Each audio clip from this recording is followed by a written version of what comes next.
quick thing. Oh, we're gonna do a sneaker check tonight. I'm gonna let you guys know what I got on tonight. Let me, you know what I'm saying? Okay, boss I nigga got a lot of wave. niggas hit me up. What we Asking what repping I was gonna tonight? wear today. The classics. The classic Wave first colorway. runners. The wave runners. You The know what I'm real saying? ones. And these are 2017 ones. One when they first came out, and you niggas didn't know if y'all liked them or not. Oh, I always knew I like them. You know I what got I'm a pair of saying? those This was too. this is the original pair, not the re-release. And all you hoe ass niggas had revisionist history. See niggas like me with them on and styled them and went ahead to cop. This is the 2017 pair. I'm probably gonna get a new pair because I've been beating these to hell.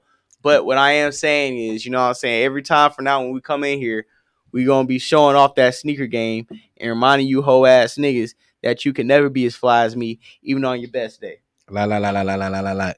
Let's continue with the platform and the show. Yeah, those are the best Yeezys right there. Yeah. Them the ones that. Are you gonna still rock Yeezys after? I'm not buying any more Yeezys. No, I'm not buying Yeezys. Mm. Hey, hold on. I wear a size 11.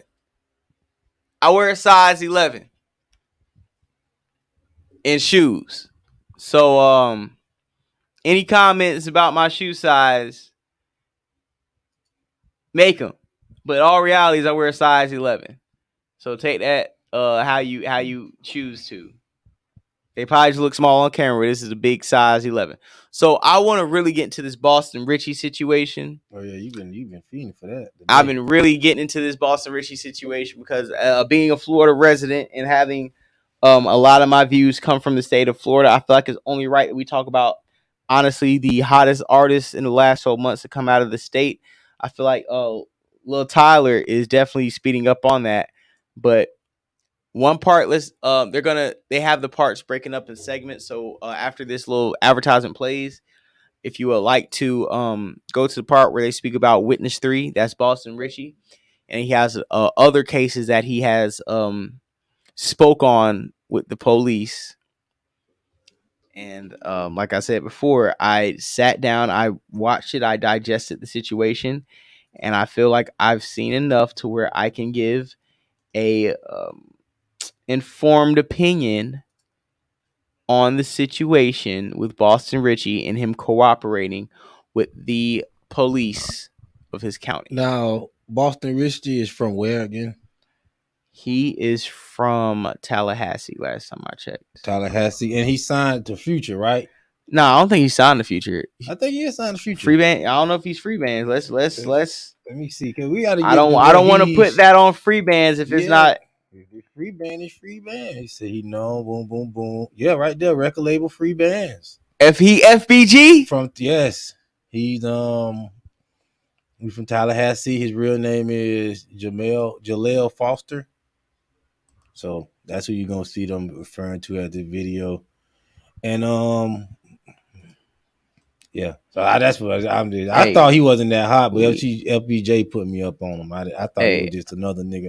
Cause you can't never tell these niggas rapping. Everybody rapping and everybody look like they hot. You know what I mean? I feel. Listen, it's my duty to be on all the hot dumb shit, all the underground rappers. Like honestly, anything that's popping off with the young niggas, I'm just gonna be on by default because if I'm one of the first niggas to break this or to go in depth with it, then like I said, I'm just letting you guys know what's going on. So this is Boston Richey. Are you up to the Boston Richey part of the case? I'm up to most of it, but it was so much. Oh yeah, no. I'm not asking. On. Yeah, no. I'm just asking. At the, I think it's like a 7 minute. Oh, yeah, I got to pull it up already. Okay, yeah. Let's go ahead and play it. Investigators interviewed witness 3, who according to the witness list is Jalen Foster, who went by the nickname Bussa, but we know him as Boston Richey. Investigators would note Richey was a relative of the homicide victim and lived at the residence where the murder happened. Richey reluctantly recounted an incident that occurred approximately 2 months prior involving Wig. Richey stated he'd been in the Frenchtown neighborhood when the defendant threatened him with a firearm because he was associated with the South Side.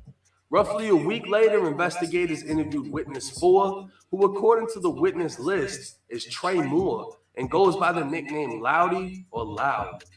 Another associate of Wig, Loud confirmed to investigators when he texted Wig to lay low, it was related to the homicide.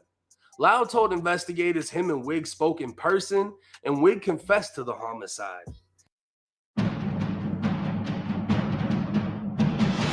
a performance. All right, just a quick update. The Bengals Bills game has been temporarily suspended because of the injury to the NFL player. Let me get his name again. Damar Hamlin. They're still, got games finished. But back to this Boston Richey situation. Okay, yes. Let me give you context. So pretty much, apparently one of his cousins was killed, and the police pulled him over or questioned Boston Richey about it, and Boston Richey pretty much stated that. I don't know if they got to that part yet, but what about the part where he pulled up in somebody's neighborhood and they pulled a gun on him or something? Yeah, that's what Boston Richey told the police, that the guy who killed his cousin recently, before his cousin died, that Boston Richey was on, I think, like the west side. Thing T.I. did. Listen, Boston Richey was on the west side of some neighborhood. Some nigga pulled up and told him he shouldn't be on that side of town with the gun, and that was supposedly the same guy who killed his cousin. And Boston Richey was listed as a witness to that murder, and a key witness because he was one who stated that the killer had a previous motive to kill his so-called cousin. In this case, there's another case Boston Richey cooperated with police on, but this is the first one. The conversation is when Wig texted him telling him not to tell anyone else. Loud told investigators he saw Wig at 1 a.m. before the murder. He was traveling in a white Buick and told Loud he was going to the south side. Loud wouldn't see Wig till the following day, where Wig made a reference to catching a body. Loud asked him about it, and Wig said that he had gone to Key Street to rob someone, and he shot him multiple times. Loud knew Wig had previous altercations with individuals from the south side, but didn't know the details. That same day, investigators went to the Leon County Jail to interview Wig. He was asked to provide his whereabouts on the night of June 3rd into the morning of June 4th. Wig said he had visited a group of individuals he couldn't name until 1 a.m. when he went home. When shown photos of the white Buick, he denied any knowledge of the vehicle. When confronted with witness statements and physical evidence connecting him to the vehicle, he admitted to taking it during a drug deal. He denied the second shooting where the car was shot, then changed his story to pulling out a revolver after getting into it with a group of individuals, but he didn't fire. He claimed to have disposed of the gun in a body of water. Wig would deny involvement in the Key Street murder, once again changing his story and claiming he checked into a motel that had no record of his stay. Wig then admitted to knowing Witness 3, aka Boston Richey. Wig confirmed him and Richey had a past altercation, but denied Richey's version of events. Instead, Wig said Richey and his brother pulled up on Dunn Street, armed with AK-47 style rifles, and threatened him. According to the affidavit, based on the totality of evidence, investigators believe Wig carjacked the Buick, shot up a car, and committed the murder. More specifically, witness testimony also demonstrated that the defendant discussed details of the homicide, attempted to rid himself of the handgun used, and was ultimately told to discard it in a body of water. Witness testimony and the defendant's own statements indicate that the defendant had past altercations with the homicide victim's family members in the prior months. And witness statements indicate that the defendant confessed that he went to the Keith Street residence on the morning of June 4th, and that once there, he shot and killed the victim. Each of these pieces of evidence were used to secure probable cause, and Wig was arrested for murder. Now, I asked Boston Richey if he was in fact Witness 3. He'd say when the shit took place, they interviewed him first, meaning Wig. He told Troll the person who killed my cousin. He told the police we pulled up with rifles and shit. They took his story and basically said I said what he said, just to make him sound guilty to charge him. Richey would then send a picture of Wig's statement and say, this what he told Troll, you feel me? They took what he said and tried to say the same thing on my end, like I said it, you feel me? Now, not only has Boston Richey admitted to being Witness 3, he took to his Instagram posting Wig's statement and said, y'all gonna keep flagging or y'all gonna drop your nuts and speak on some real shit. I don't even post on IG about no street shit. I could have been sent the person y'all praise up. Shit, public records. Everybody know fool ratted on me. I don't be speaking on shit or chasing clout like you jits. I been outside, never been police. Fool, the reason I even became a witness in the case, he told Troll we pushed up with the Blicks. What's crazy is the contradiction in Boston Ritchie's post.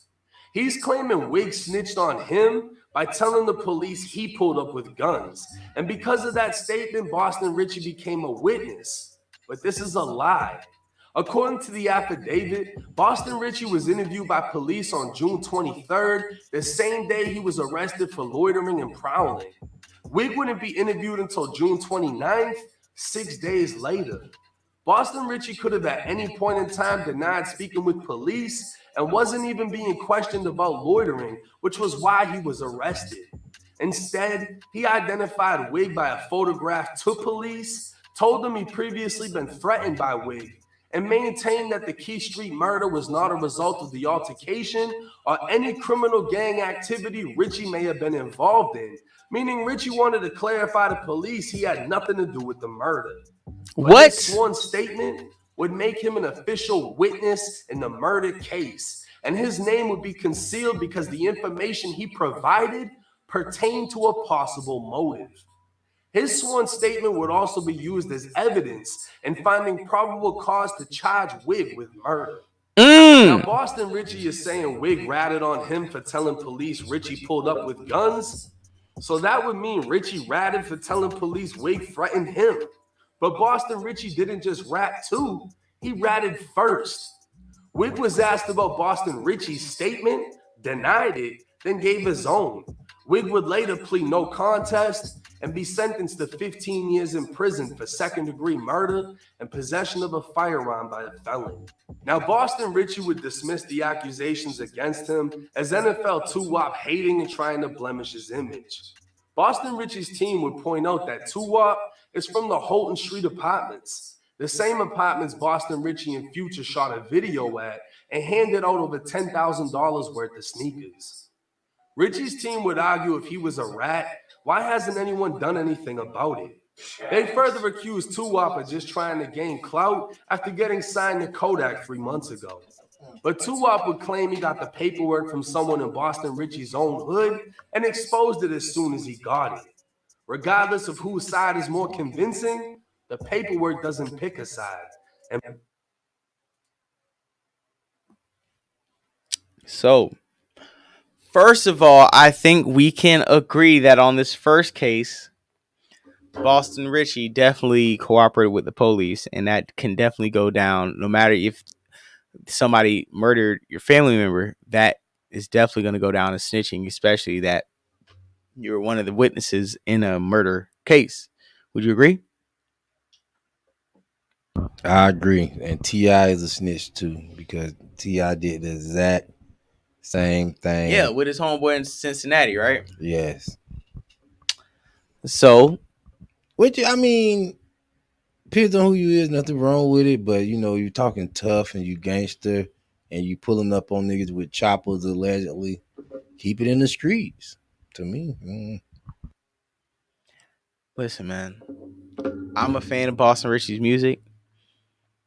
I've been a champion of him in 2022. But with this information, I have to bang the gavel in my mind and say that he ratted in this situation.